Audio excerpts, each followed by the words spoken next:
Kalama TV Kadaama bakwata ku byokulya by'Abawarabu nabo bannaye mubasaasire nti ekintu kyonna ekigeza ne kituuka ku Muwarabu basookera Kadaama nga balowooza yakimukoze.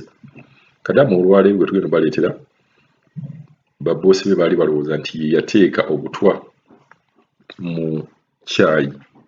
Boosi yamala okunywa caayi olubuto ne lumuluma, bwe baamuluma baali balowooza amuwadde obutwa.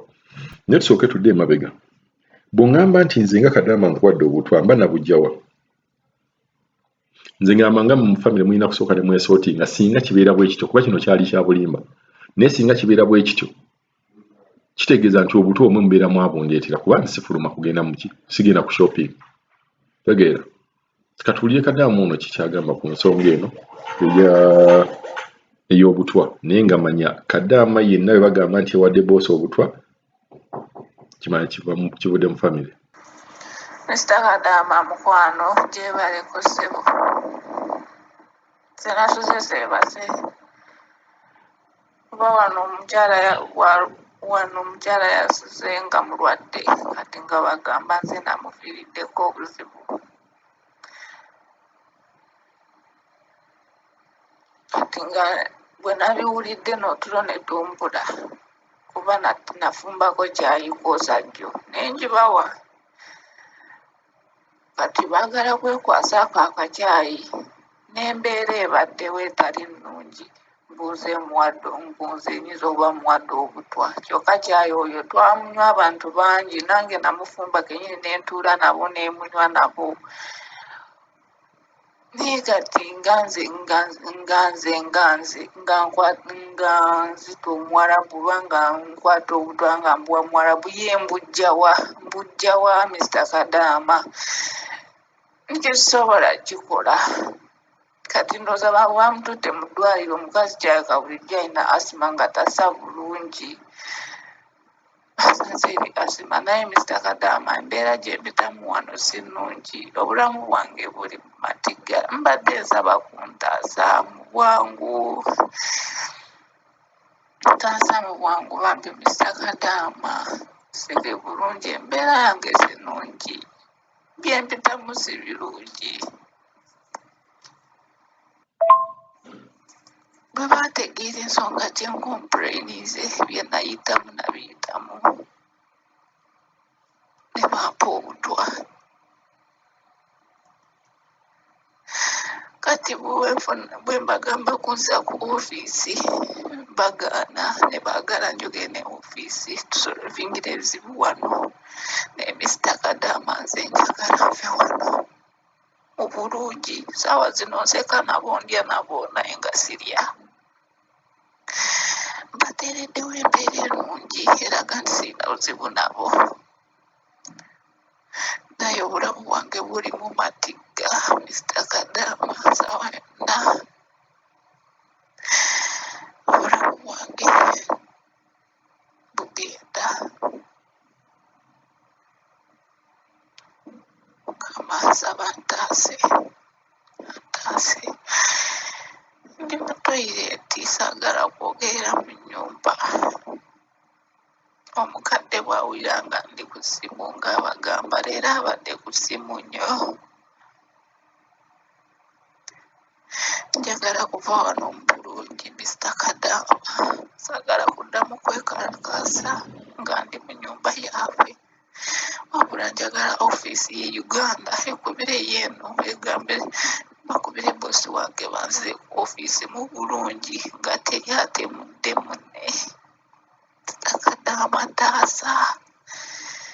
Ntaasa mukwano ntaasa.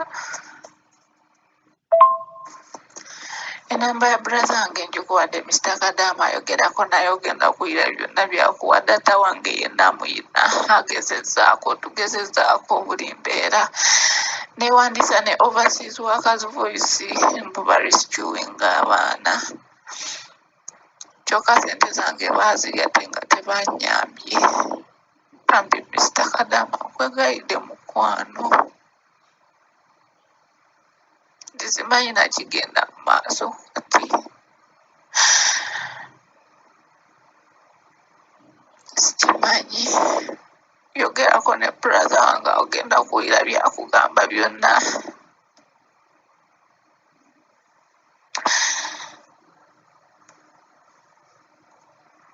Mr. Kadama na complaininga wano nenekalakasa nemala ennaku 2 nga zikola nga njagala banzize ku ofiisi ng'embeera sigenda gisobola kubanga ejja kutwala obulamu bwange.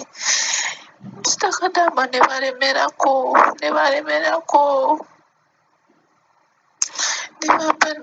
ne bansaba ennamba ya ofiisi mbu boogere nange obuzibu babumalire wano nenjogera ne ofiisi yange.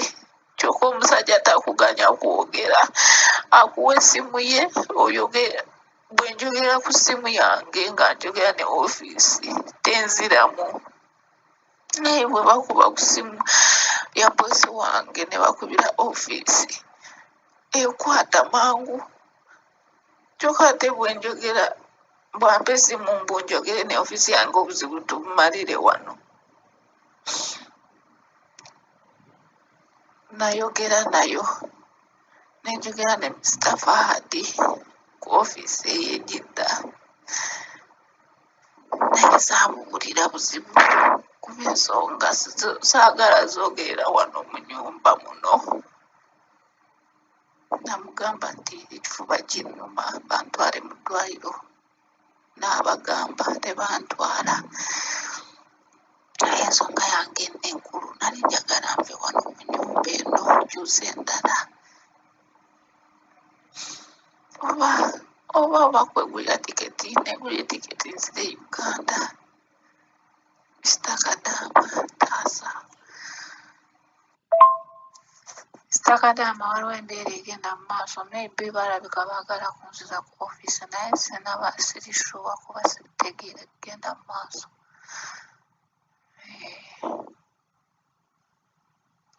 Kanindeko ndabe leero n'enkya, naye waliwo embeera egenda mu maaso gye sitegeera, maybe bayinza okunzizaayo. Nja kuba nkubuulira. Mr. Kadama nzeeba n'abantu bansobera bagamba nze ndi mubi kati lwaki tebanziza ku ofiisi ne bafuna omuntu omulala ate ng'ekyo kiri mu mateeka. Bwe mbagambye banzize ku ofiisi balina okunziza ku ofiisi bafune abalala, bafune omulala omukozi. Kyokka obagamba bakuze ku ofiisi tebaagala kutwala, tebaagala kuza ku ofiisi esitiri buli kabaawo gwe bakateekako, buli kabaawo gwe bakateekako. Kyokka ate n'obagamba bakuze ku ofiisi ne bagaana. So neweebuuza abantu bano kye baagala, baagala genda na bulamu bwange kyokka. Kati nze nina nsobi ki? Emirimu gyabwe ngikola, buli kimu nkibakolera, teri kye sikola wano, buli kamu nze akakola okujja ku fulo ya wansi paka ku fulo yokusatu. Naye balaba mbwejja emirimu mitono, nina okwongerako emirala. Wabula omwana w'omuddugavu alabye.